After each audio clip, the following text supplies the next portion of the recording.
Ketersediaan beras dan pangan di Papua dipastikan dalam kondisi aman berdasarkan hasil kunjungan kerja Komisi 13 DPR ke gudang Bulog di Jayapura, Papua. DPR mendorong penyesuaian petunjuk teknis distribusi pangan agar lebih efektif, khususnya di wilayah 3T yang masih menghadapi kendala logistik.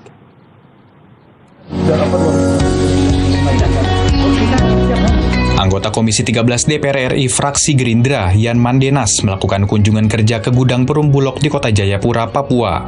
Kunjungan ini bertujuan untuk melihat langsung kondisi stok pangan serta pelaksanaan program makan bergizi gratis di wilayah Papua. Dalam tinjauannya, Yan Mandenas menyampaikan secara umum stok pangan di Bulog Papua masih dalam kondisi aman. Namun ia menyebut masih ada tantangan utama pada distribusi logistik, terutama pengiriman barang dari luar daerah seperti Jawa dan Sulawesi yang masih membutuhkan waktu lama. Karena Presiden menaruh perhatian terkait dengan masalah pangan dan juga masalah MPG.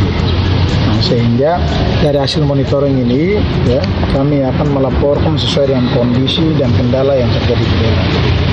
Masalah hari ini adalah kendala penerimaan barang dari distribusi yang harus Bulog Papua ini terima, kemudian melanjutkan ke cabang-cabang. Sama supaya lebih baik lagi dan lebih tepat waktu adalah merubah juknis sesuai dengan saran masukan.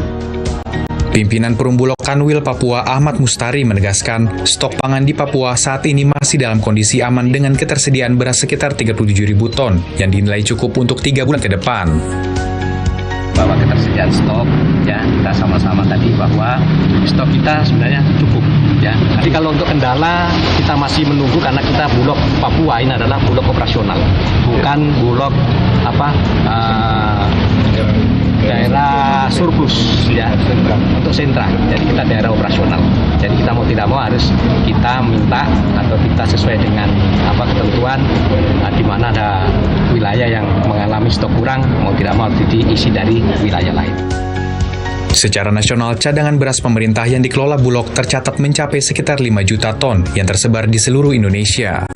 Hasil tinjauan di Papua akan dibawa ke tingkat pusat sebagai bahan evaluasi untuk perbaikan sistem distribusi pangan, khususnya di wilayah 3T. Itu dia pemirsa, bukti bahwa ketahanan pangan ini tidak hanya berada di kawasan kota ataupun kabupaten besar saja, namun juga hingga ke wilayah 3T, salah satunya tadi contohnya di Papua, yakni di Jayapura.